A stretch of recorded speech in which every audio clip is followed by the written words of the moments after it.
Hello friends, ಹೇಗಿದ್ದೀರಾ? ರಾಯರ ಆಶೀರ್ವಾದದಿಂದ ಎಲ್ಲ ಚೆನ್ನಾಗಿದ್ದೀರಾ ಅಂತ ಭಾವಿಸ್ತಾ ಇವತ್ತಿನ ನನ್ನ ಬ್ಲಾಗ್ ಸ್ಟಾರ್ಟ್ ಮಾಡ್ತಾ ಇದ್ದೀನಿ. Welcome to journey of Krishna blogs.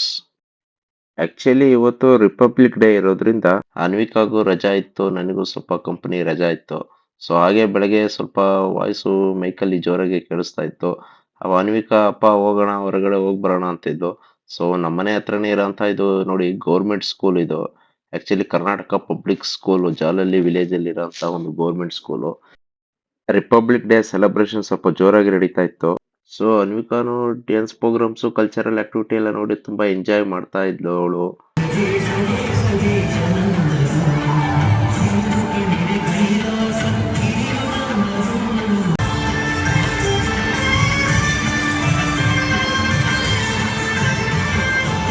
So ಅಲ್ಲಿಂದ ಮನೆಗೆ ಬಂದ್ವಿ. ಆಕ್ಚುಲಿ ಇವತ್ತು ಏನೋ ಒಂದು ಸಣ್ಣ ಒಂದು ಸ್ಪೆಷಲ್ ಮಾಡೋಣ ಅಂತ. ಏನಂದ್ರೆ ಜಾಸ್ತಿ ಏನಿಲ್ಲ, ಆಲ್ರೆಡಿ ಸಂಕ್ರಾಂತಿ ಹಬ್ಬ ಎಲ್ಲರ ಮನೆಯಲ್ಲೂ ಮುಗ್ದಿರುತ್ತೆ. ಎಲ್ಲರ ಮನೆಯಲ್ಲೂ ಎಳ್ಳು ಬೆಲ್ಲ ಅನ್ನೋದು ಕಾಮನ್ ಆಗಿ ಮಾಡಿರ್ತಾರೆ. ಫೈನಲ್ ಆಗಿ ಕೊಬ್ಬರಿ ಕಡಲೆ ಎಲ್ಲ ಖಾಲಿಯಾಗಿ ಉಳ್ಕೊಳ್ಳೋದು ಈ ಫೈನಲ್ ಆಗಿ ಎಳ್ಳು. ಈ ಎಳ್ಳಲ್ಲಿ ಏನಾದ್ರು ಸಮಥಿಂಗ್, ಯಾಕಂದ್ರೆ ಬರೀ ಎಳ್ಳು ತಿನ್ನೋಕ್ಕೂ ಒಂಥರ ಇದಾಗಲ್ಲ. ಸಮಥಿಂಗ್ ಏನೋ ಒಂದು ಮಾಡಬೇಕು ಅಂದ್ರೆ ನಾರ್ಮಲ್ ಆಗಿ ಈ ಚಿಕ್ಕಿ ಮಾಡ್ತಾರಲ್ಲ ಬರ್ಫಿ ತರ, ಈ ಕಡಲೆ ಬೀಜದ್ದು ಅದೇ ತರನೇ ಎಳ್ಳಲ್ಲಿ ಮಾಡ್ಕೊಂಡು ತಿನ್ನೋದು ಸಿಂಪಲ್ ಡಿಶ್ ಇದು. ಜಸ್ಟ್ ಇದು ನಾವು ಈಗ ಆಕ್ಚುಲಿ ಮಾಡ್ಕೊಂಡು ಆಗ ಕಡಲೆ ಬೀಜದಲ್ಲಿ ಮಾಡ್ಕೊಂಡು ತಿಂದಿರೋ ಅಭ್ಯಾಸ ಇದೆ. ಸೊ ಅದನ್ನೇ ಇದ್ರಲ್ಲಿ ಮಾಡಿದ್ರೆ ಹೇಗಿರುತ್ತೆ ನಾನು ಒಂದು ಸಿಂಪಲ್ ರೆಸಿಪಿ ತೋರಿಸ್ಕೊಡ್ತೀನಿ. ಯಾಕಂದ್ರೆ ಸುಮ್ಮನೆ ಎಳ್ಳುಗಳು ವೇಸ್ಟ್ ಆಗೋದು ಇದರಲ್ಲಿ. ಆಕ್ಚುಲಿ ಎಳ್ಳಲ್ಲಿ ಬಂದು ಹೈ ಕ್ಯಾಲ್ಸಿಯಂ ಇರುತ್ತೆ. ಈ ಕ್ಯಾಲ್ಸಿಯಂ ಬಂದು ನಮಗೆ ಬೋನಿ ಬಹಳ ಒಳ್ಳೇದು. ಸೊ ಇಷ್ಟು ಎಳ್ಳನ್ನ ವೇಸ್ಟ್ ಮಾಡೋ ಬದಲು ಹೆಲ್ತಿಯಾಗಿ ಏನೋ ಒಂದು ರೆಸಿಪಿ ಮಾಡ್ಕೊಂಡು ಇದಕ್ಕೊಂದು ಸ್ವಲ್ಪ ಟೇಸ್ಟ್ ಕೊಟ್ಟು ಒಂದು ಸ್ವೀಟು ಮನೇಲಿ ಮಕ್ಳುಗಳು ಇಷ್ಟಪಡ್ತಾರೆ, ನಮಗೂ ಇಷ್ಟ ಆಗುತ್ತೆ, ಚೆನ್ನಾಗಿರುತ್ತೆ. ಸಿಂಪಲ್ ರೆಸಿಪಿ ಹೇಳ್ತೀನಿ ಬನ್ನಿ. ಇದು ಅವಾಗಲೇ ಹೇಳ್ದಂಗೆ ಮನೇಲಿ ಏನು ಉಳಿದಿರುತ್ತಲ್ಲ ಎಳ್ಳು, ಒಬ್ರೊಬ್ರು ಮನೇಲಿ ಎಷ್ಟು ಮಾಡಿರ್ತಾರೆ ಡಿಪೆಂಡಿಂಗ್ ಅಪಾನ್ ಅವ್ರವ್ರ ಮನೆ ಮೇಲೆ ಡಿಪೆಂಡು. ಒಬ್ರೊಬ್ರ ಮನೇಲಿ ಜಾಸ್ತಿ ಇರುತ್ತೆ, ಒಬ್ರೊಬ್ರ ಮನೇಲಿ ಸ್ವಲ್ಪ ಇರುತ್ತೆ. ನಮ್ಮಲ್ಲೂ ಸ್ವಲ್ಪ ಎಲ್ಲ ಖಾಲಿಯಾಗಿದೆ, ಒಂದು ಸ್ವಲ್ಪ ಇದೆ. ಓಕೆ, ಜೊತೆಗೆ ಬೇಕಾಗಿರೋವಂಥದ್ದು ಒಂದು ಸ್ವಲ್ಪ ಸಕ್ಕರೆ, ಒಂದು ಏಲಕ್ಕಿ. ಅದು ಹೇಗೆ ಪ್ರಿಪ್ರೇಷನ್ ಮಾಡೋದು ಅಂತ ಹೇಳ್ತೀನಿ. ಪ್ಯಾನಲ್ಲಿ ಬೇಕಾಗುತ್ತೆ, ಆ ಪ್ಯಾನಲ್ಲು ರೆಡಿ ಮಾಡಿ ಇಟ್ಕೊಂಡಿರಿ. ಸೊ ಹೇಗೆ ಮಾಡೋದು ಅಂತ ಹೇಳ್ತೀನಿ. ಫಸ್ಟು ಏಲಕ್ಕಿನ ಬಿಡಿಸ್ಕೊಂಡು ಇದನ್ನು ಜಸ್ಟ್ ಒಂದು ಪೌಡ್ರ್ ಥರ, ಯಾಕಂದ್ರೆ ಫ್ಲೇವರಿಗೆ ಒಂದು ಸ್ವಲ್ಪ, ಯಾಕಂದರೆ ಫ್ಲೇವರ್ ನಾರ್ಮಲ್ ಆಗಿ ಪ್ಲೈನ್ ಆಗಿದ್ರೆ ಅಷ್ಟು ಚೆನ್ನಾಗಿರಲ್ಲ. ಸೊ ಏಲಕ್ಕಿನ ಈ ಥರ ಒಂದು ಪೌಡ್ರ್ ಮಾಡ್ಕೊಳ್ಳಿ.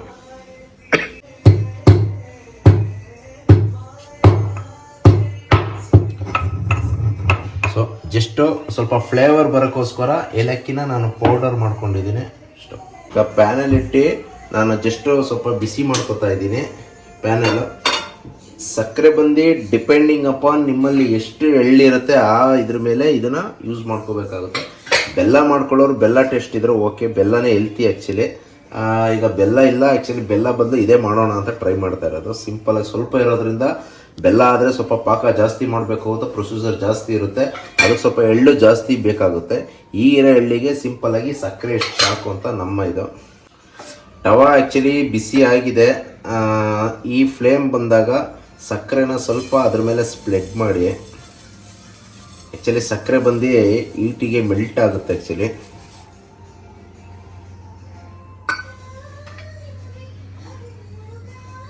ಜಾಸ್ತಿ ಹುರಿ ಮಾಡ್ಕೋಬೇಡಿ, ಸಕ್ಕರೆ ಅದು ಜಾಸ್ತಿ ಸೀದ್ರೆ ಟೇಸ್ಟ್ ಹೋಗ್ಬಿಡುತ್ತೆ. ಸ್ವಲ್ಪ ಲೈಟ್ ಫ್ಲೇಮಲ್ಲಿ, ಮೀಡಿಯಮ್ ಫ್ಲೇಮಲ್ಲೇ ಅದನ್ನು ಸ್ವಲ್ಪ ಲೈಟಾಗಿ ಲಿಕ್ವಿಡ್ ಸ್ಟೇಜಿಗೆ, ಅಂದರೆ ಪಾಕ ಅದು ಕರಗಿ ಇದಾಗೋ ಸ್ಟೇಜಿಗೆ ಬರೋವರೆಗೂ ಸಕ್ಕರೆನ ಸ್ವಲ್ಪ ಇದು ಮಾಡ್ಕೊಳ್ಳಿ. ಪ್ಯಾನಲ್ಲಿ ಸ್ವಲ್ಪ ದೊಡ್ಡದಿದ್ರೆ ಒಳ್ಳೆಯದು.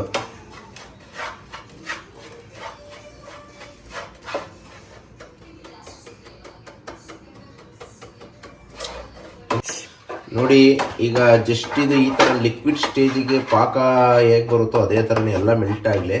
ಎಲ್ಲ ಮೆಲ್ಟಾಗಿ ಬರೋವರೆಗೂ ಮಾಡ್ತಾ ಇರಬೇಕು ಲೈಟಾಗಿ. ಸೊ ಇದೇ ಲಿಕ್ವಿಡ್ ಸ್ಟೇಜಿಗೆ ಆಗೋ ಟೈಮಲ್ಲೇ ನೀವು ಅವಾಗಲೇ ಮಾಡಿಟ್ಕೊಂಡಿರೋಂಥ ಏಲಕ್ಕಿ ಪೌಡ್ರನ್ನ ಜಸ್ಟ್ ಒಂದು ಫ್ಲೇವರಿಗೋಸ್ಕರ ಹಾಕೋದು.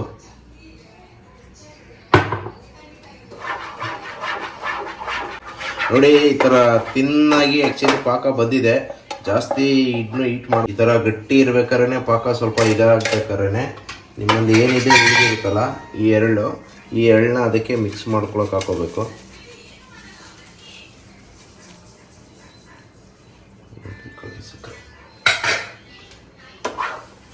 ನೀಟಾಗಿ ಎಲ್ಲ ಕಡೆ ಸ್ಪ್ಲಿಟ್ ಆಗಿ ಈಕ್ವಲ್ ಆಗಿ ಮಿಕ್ಸ್ ಆಗೋ ಥರ ನೋಡ್ಕೊಳ್ಳಿ. ಸೊ ಸಕ್ಕರೆ ಜಾಸ್ತಿ ಬೇಕು, ಸ್ವೀಟು ಜಾಸ್ತಿ ಬೇಕು ಅನ್ನೋರು ಬೇಕಾದ್ರೆ ಸಕ್ಕರೆ ಜಾಸ್ತಿನೇ ಹಾಕೋಬೋದು. ಸ್ವಲ್ಪ ನಮ್ಮಲ್ಲಿ ಸ್ವಲ್ಪ ಕಡಿಮೆನೇ ಸ್ವೀಟ್ ತಿನ್ನೋದು.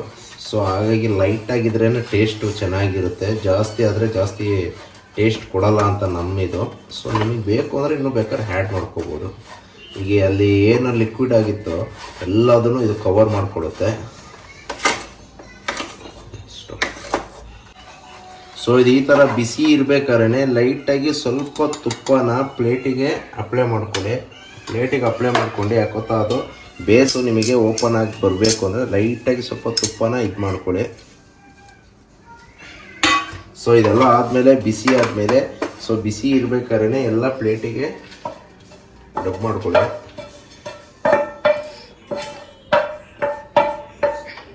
ಸೊ ಇದನ್ನು ಹಾಗೆ ಸ್ವಲ್ಪ ಒಂದು ಈಕ್ವಲ್ ಸೈಜಿಗೆ ಶೇಪ್ ಆದರೆ ಥಿಕ್ನೆಸ್ ಒಂದೇ ಸೈಜಿಗೆ ಬರಬೇಕು ಅಂತ ಹೇಳ್ಬಿಟ್ಟು ನಾನು ಈ ಥರ ಇದು ಮಾಡ್ಕೋತಾ ಇದ್ದೀನಿ ಪ್ಲೇಟಿಗೆ. ಆ್ಯಕ್ಚುಲಿ ಸಿಂಪಲ್ಲು, ಜಾಸ್ತಿ ಏನು ಕಷ್ಟಪಡೋಂಗಿಲ್ಲ. ನಾವು ಹೋಗಿ ಎಳ್ಳಿಂದ ಒಂದು ಈ ಥರ ಬರ್ಫಿ ತೊಗೋಬೇಕು ಅಂದರೆ ಸುಮ್ಮನೆ ವೇಸ್ಟ್ ಆಗುತ್ತೆ. ಸೊ ಅದ್ರ ಬದಲು ಮನೇಲೇ ಉಳ್ಕೊಂಡಿರೋಂಥ ಎಳ್ಳನ್ನು ಈ ಥರ ಮಾಡೋದ್ರಿಂದ ಇದು ಖಾಲಿನೂ ಆಗುತ್ತೆ, ಅದನ್ನ ಯೂಸ್ ಮಾಡ್ಕೊಂಡಂಗೂ ಆಗುತ್ತೆ. ಒಂದು ಶೇಪಿಗೆ ಮಾಡಿ ಬೇಕಾದ್ರೆ ಇದನ್ನು ಇನ್ನೊಂದು ಇದರಲ್ಲಿ ಬೇಕಾದ್ರೆ ಇದು ಮಾಡ್ಕೋಬೋದು ಅಷ್ಟು. ಸೊ ಲೈಟಾಗಿ ಈ ಥರ ಒಂದು ಈಕ್ವಲಾಗಿ ಪ್ರೆಸ್ ಮಾಡ್ಕೊಳ್ಳಿ.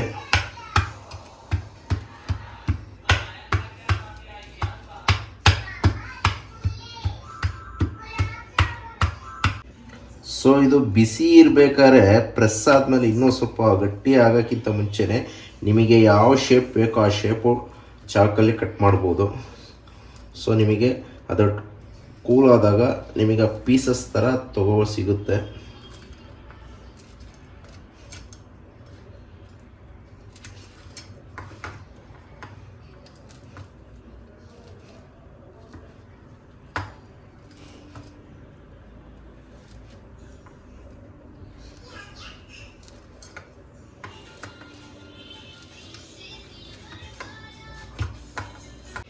ಸೊ ಈಗ ಸೈಜಸ್ ಕಟ್ಟಾಗಿದೆ, ನೀವೇ ನೋಡ್ತಾ ಇದ್ದೀರಾ. ಹೆಚ್ಚು ಕಮ್ಮಿ ಒಂದು 15 ಪೀಸಸ್ ಮೇಲೆ ನಮಗೆ ಸಿಕ್ಕಿದೆ. ಸೊ ಸ್ವಲ್ಪ ಇನ್ನೂ ಸ್ವಲ್ಪ ಗಟ್ಟಿಯಾಗಿ ಚೆನ್ನಾಗಿ ಟೇಸ್ಟ್ ಬಂದಿದೆ. ಸ್ವಲ್ಪ ಫ್ರಿಡ್ಜಲ್ಲಿ ಸ್ವಲ್ಪ ಹೊತ್ತು ಇಟ್ಟಿದ್ದು ಒಂದು 2 ಮಿನಿಟ್ 3 ಮಿನಿಟ್ಸ್ ಅಷ್ಟು ಅದು ಟೆಂಪ್ರೇಚರ್. ಅನ್ವಿಕಾ ತಗೋ, ಹೊಸ ಬರ್ಫಿ ಮಾಡಿದೆ ಅಪ್ಪ, ತಿನ್ಬಿಟ್ಟು ಟೇಸ್ಟ್ ಹೇಗಿದೆ ಅಂತ ಹೇಳು. ಹೇಗಿದೆ? ಸೂಪರ್ ಆಗಿದೆಯಾ? ಇಷ್ಟ ಆಯ್ತಾ ಟೇಸ್ಟು? ಓಕೆ. ಅನ್ವಿಕಿಗೆ ಇಷ್ಟ ಆಗಿದೆ ಅಂದರೆ ಮಾಡಿದ್ರಲ್ಲೂ ಒಂದು ಇದಿದೆ, ಅಮ್ಮಗೂ ಕೊಡೋಣ. ಅಮ್ಮ ತಗೊಳ್ಳಿ, ಎಳ್ಳಿಂದು ತಿಂದು ನೋಡಿ ಟೇಸ್ಟ್ ಹೇಗಿದೆ. ಸೂಪರ್ ಆಗಿ ಚೆನ್ನಾಗಿರುತ್ತೆ. ಉಳಿದಿರೋ ಎಳ್ಳನ್ನ ಖಾಲಿ ಮಾಡಿ, ಒಳ್ಳೆಯದು ಆರೋಗ್ಯಕ್ಕೆ.